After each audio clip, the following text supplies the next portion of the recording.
Karena tidak ada nasihat yang paling baik kecuali nasihat yang kita peroleh dari kematian.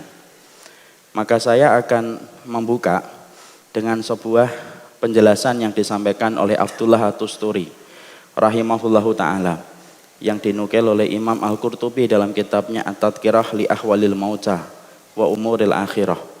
Pada kitab itu Abdullah At-Tusturi beliau itu berkata, sesungguhnya manusia yang senang dan tidak terlalu berat memandang kematian terbagi menjadi 3 kelompok.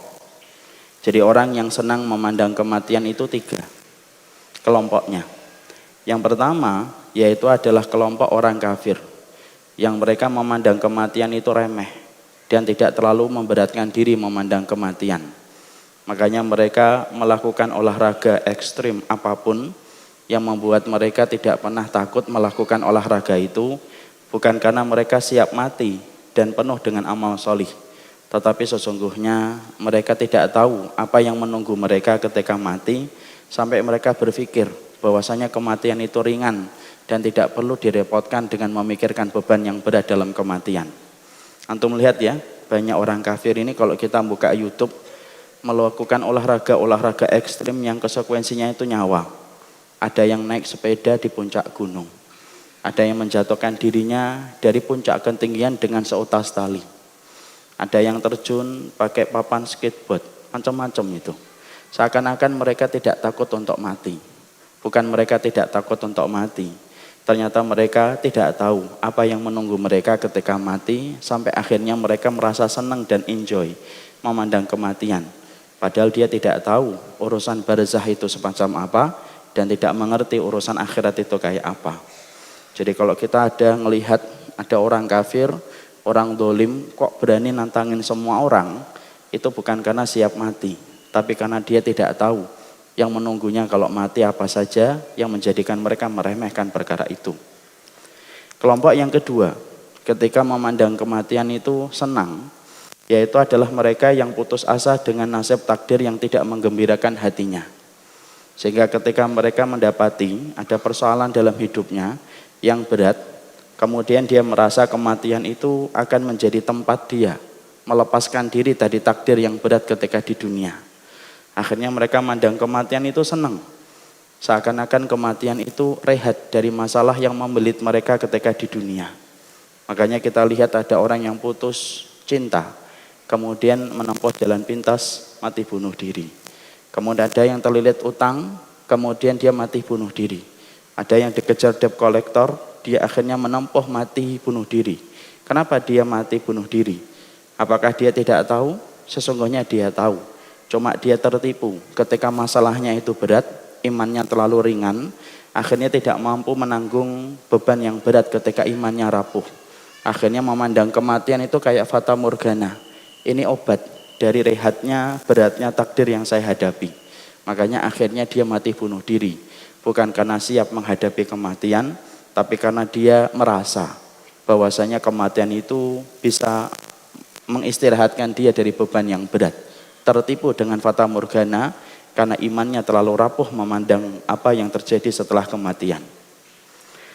Ada yang ketiga, kelompok yang ketiga itu orang yang beriman, yang mereka ketika memandang kematian itu senang pula.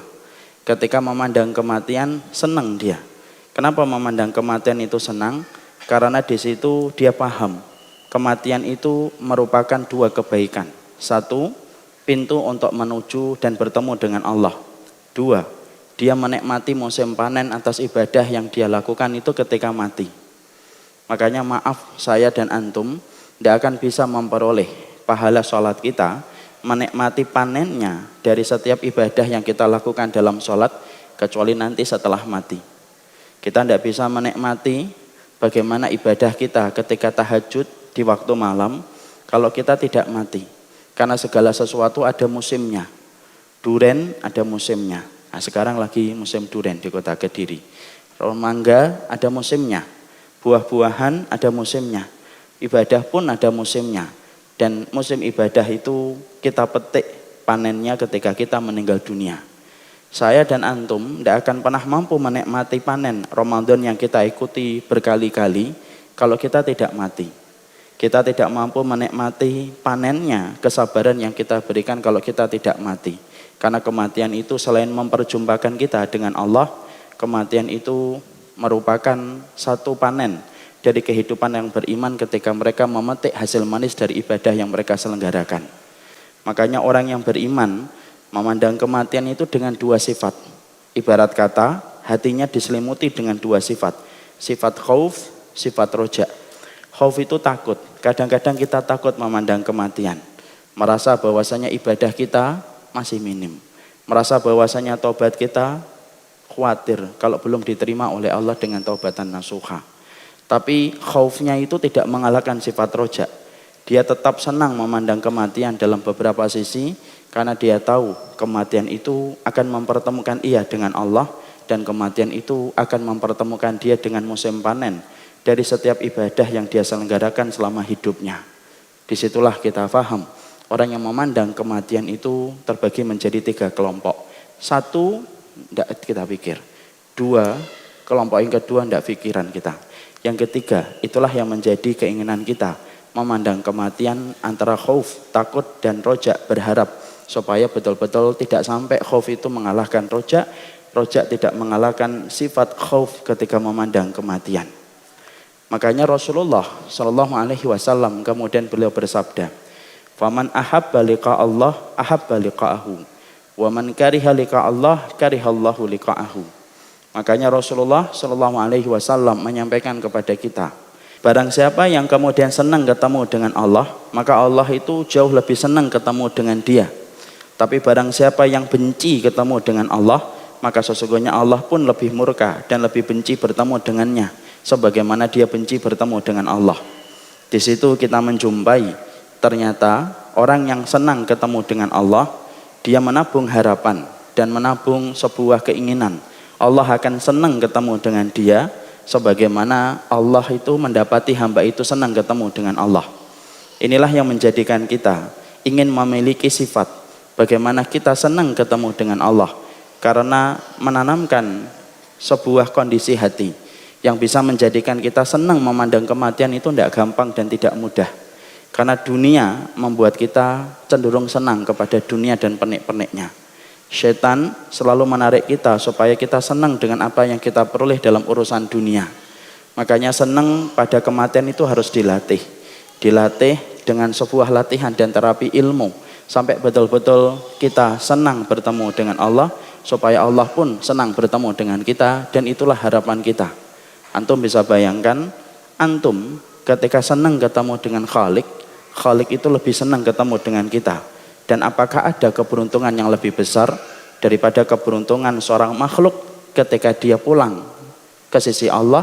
Allah lebih senang ketemu dengan dia daripada dia senang ketemu dengan Allah. Saking besarnya keberuntungan yang semacam ini.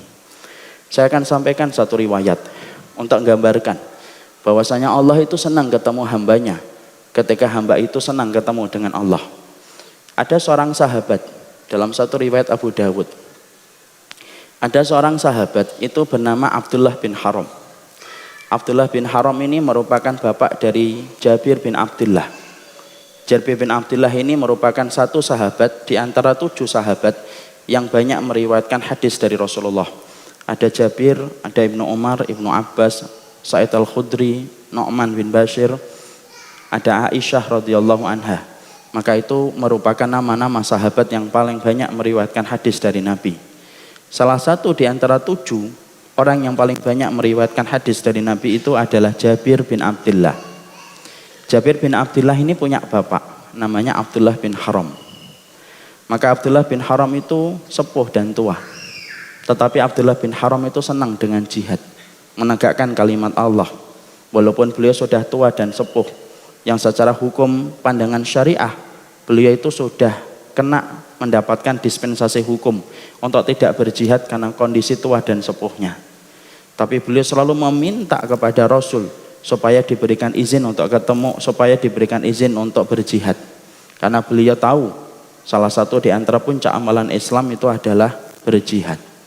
Nabi mengizinkan karena memang tidak bisa dibendung keinginan sahabat ini untuk selalu membantu Nabi menegakkan kalimat Allah.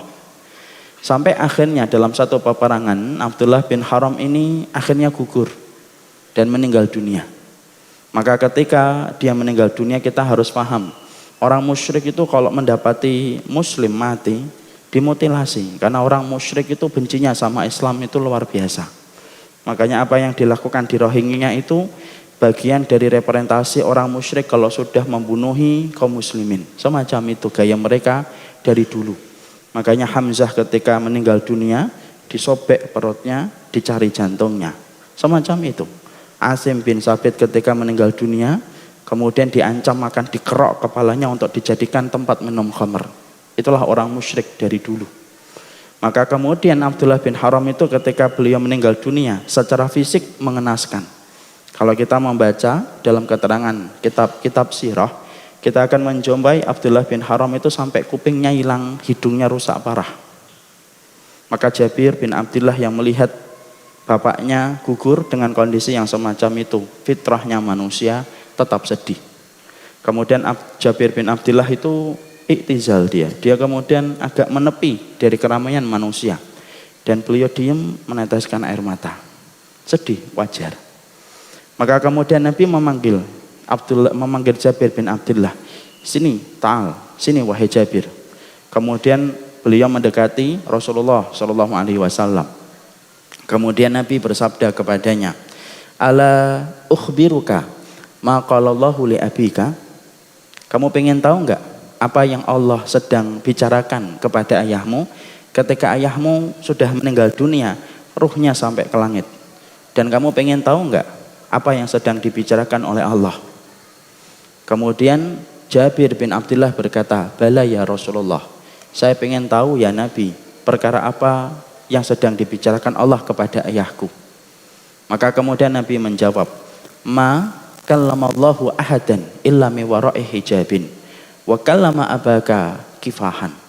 Wahai Jabir, kamu harus tahu ya, Allah itu kalau mengajak bicara kepada setiap ruh yang telah meninggal dunia, Allah tidak mengajak bicara kecuali di belakang hijab, di belakang sater, di belakang penutup, maka tidak bicara langsung.